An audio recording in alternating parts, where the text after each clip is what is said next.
What's up, YouTube? It's Solus, and today I don't have a game for you guys, but I do have a video. If you don't know by now, I'm currently working on this passion project that I've been wanting to start doing as a kid. I'm currently in the process of creating a manga. So I have two other videos on the channel that you can go watch, that one and that one. Hopefully the edit went in and I did it correctly, because if not, I'm gonna look stupid as hell. Today, what I want to do is further explain and add upon that, because I can see how that probably left a few y'all confused, but not all y'all. And there's just some other stuff I want to get deeper into. We are going to be talking about VITA, tuning, teams, and spiking. First up on the itinerary, VITA. What is VITA? Again, I already talked about what VITA is, but let's get deeper into it and how it works, okay? So VITA is a combination of physical, mental, and spiritual. Physical can be working out and combat training and combat experiences work towards improving physical. Then you have mental, confidence, focus, will plays a huge part in VITA. Over time, you're gonna see people struggle with VITA because they lack confidence, they lack focus, and they lack will to survive and the will to live. And then you have spiritual, and some ways you can build up your spiritual tendencies are reading the Bible, praying, and having faith in God. So you're probably wondering, so how does it work? What if you don't believe in God? What if you lack faith? What if you're lacking the discipline to read the word? Or what if you're not physical? What if you lack the strength in the combat experience?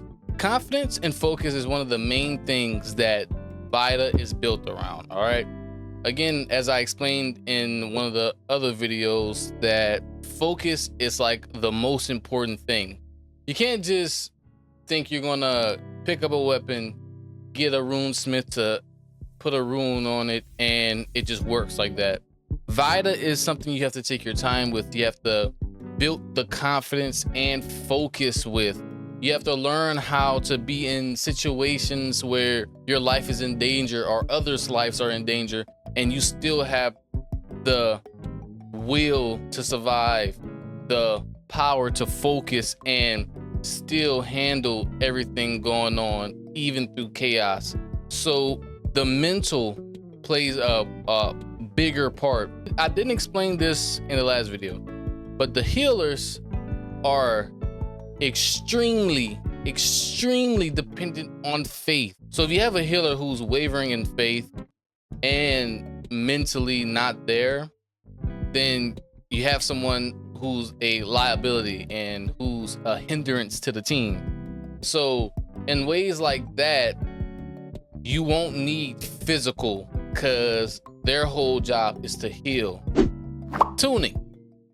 So tuning is so important and vital into how you are going to fight and go out into the world, okay? So some people are compatible with fire, some are compatible with water, some are compatible with earth, and some are compatible with air. So how do you know that you are compatible? Well, with spiritual. Spiritual plays a big part into deciding what rune you are compatible with. So, for example, someone who's a free spirit, their rune might be air. Someone who's easygoing or can be aggressive at times, maybe water. Somebody who's very ferocious, angry, very violent, fire. Somebody that's down to earth, strong and unmovable, confident, earth is their rune. All right, it's pretty simple. All right, you're gonna have some people that are compatible with 2 runes, some of them 3 runes, 4, who knows? But strategically, that can be bad and sometimes good. Because sure, you may have 2 runes you're compatible with that may make a stronger element that cancels out the 4. But again, like I explained in the previous video, that's why I say this probably won't make sense unless you watch the previous video.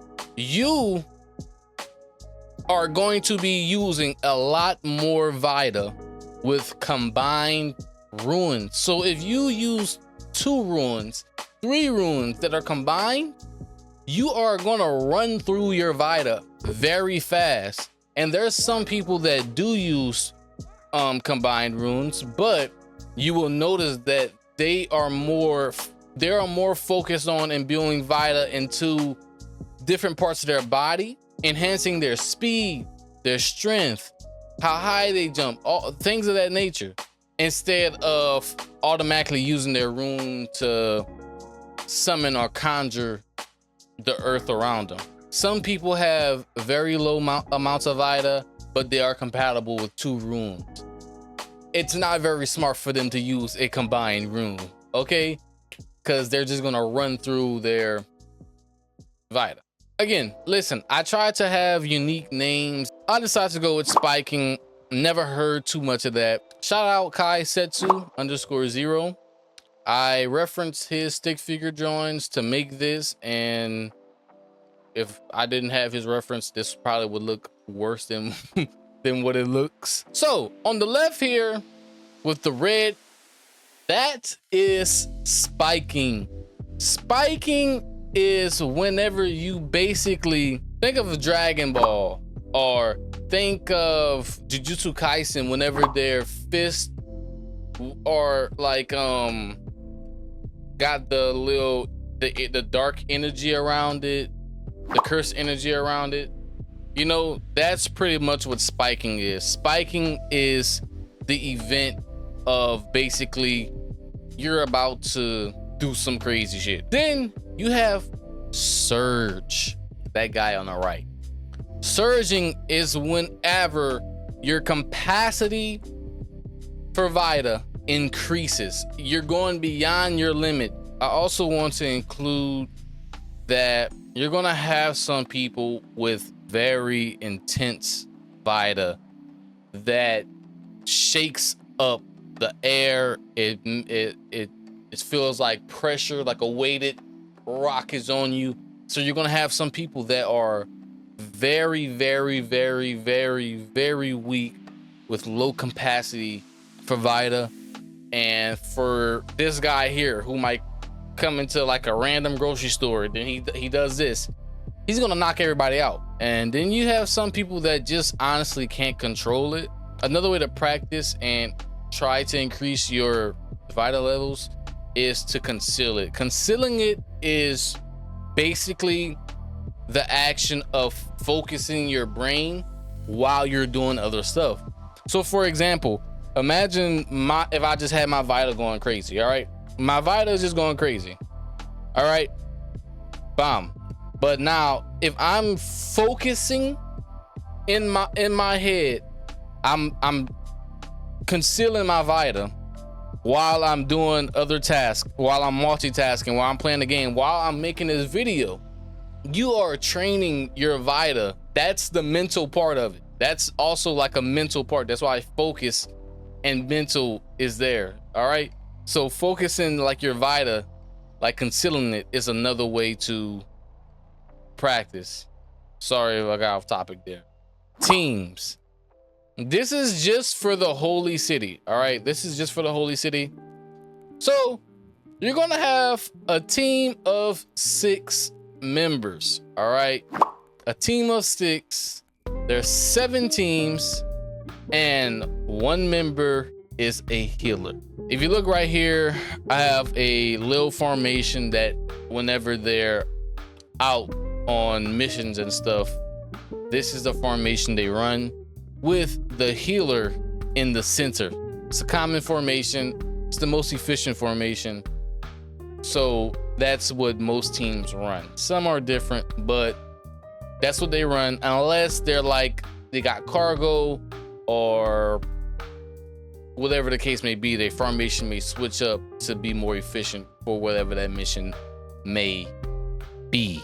You have the police force, Black Rose, Lion Guard, Swordsman, Red Cross, White Cross, Solus.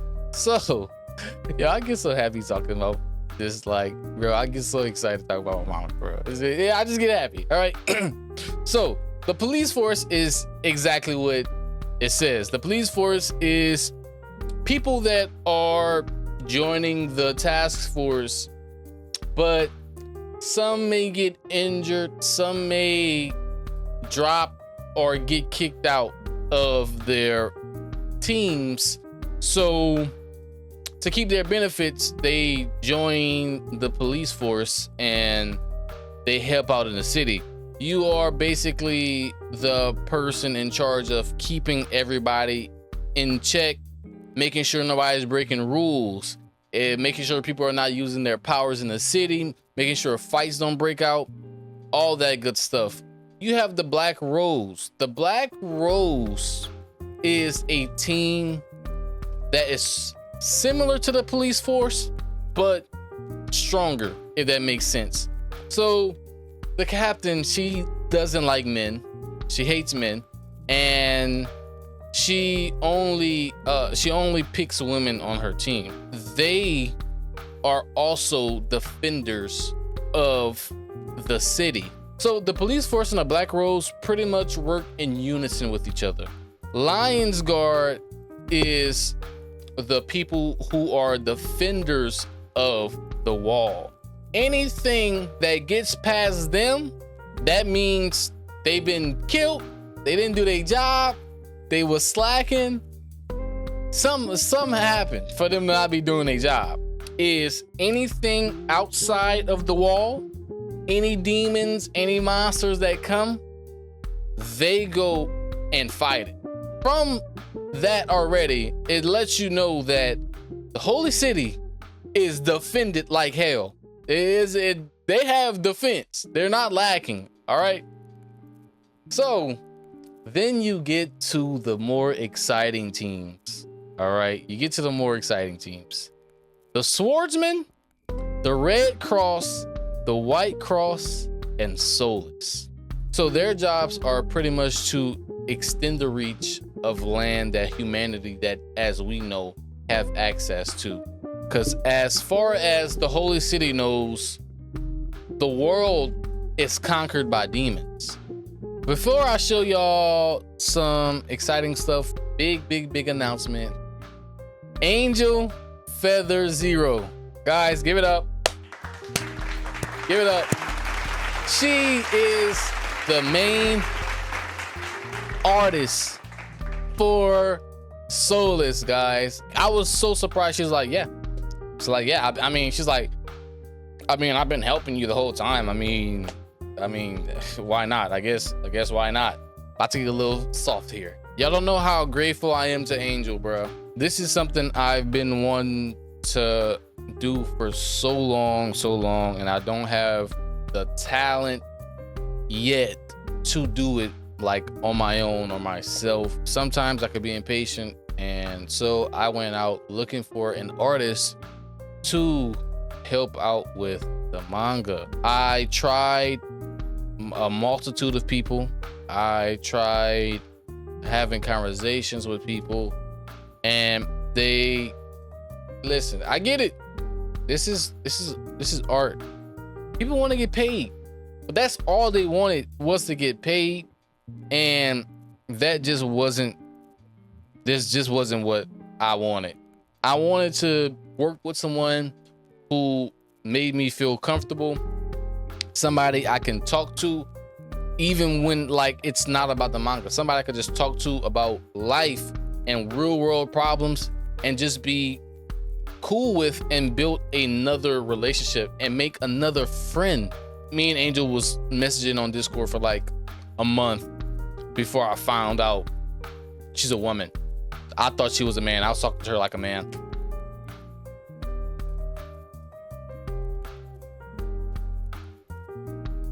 Now let's talk progress. I know some of y'all probably subscribe just for the manga content. And listen, I appreciate y'all for subscribing, and I'm just gonna say I am pretty much nowhere near close to finished with the manga. And listen, I just want to be transparent and real with you guys. It doesn't help that I can't really draw, and I also have to pay for the drawings to be made, so that also takes time. Because again, guys, I don't get paid from YouTube. I don't get paid to go to school. I work part-time, so you know, it also takes time. I pretty much have 10 chapters done. No, I don't pretty much have 10 chapters done. I have 10 chapters of the manga done. Literally all there is left is getting the characters that are in that pretty much volume of the manga down and making character sheets for them. I just want to talk progress and be transparent that it's not going to be anytime soon. I'm just going to be honest with you guys. And if you like the video, I appreciate you for watching and staying all the way through. So yeah, if you like the video, man, don't forget to like, comment, and subscribe. Those things are free. My videos are not that bad. You know, I'm still learning how to edit. I'm still learning ways to make more entertaining videos. Yes, I know I'm new to content creating, but give me a chance, guys. But either way, I'm grateful if you watch this video and don't like and don't subscribe and don't comment. I'm glad you dropped in, tuned in, because now whenever you're gonna see Solus somewhere or something else about Solus, you're gonna be like, yep, I remember that guy. But yeah, man, that's it for the video. I'm gonna catch y'all on the flip.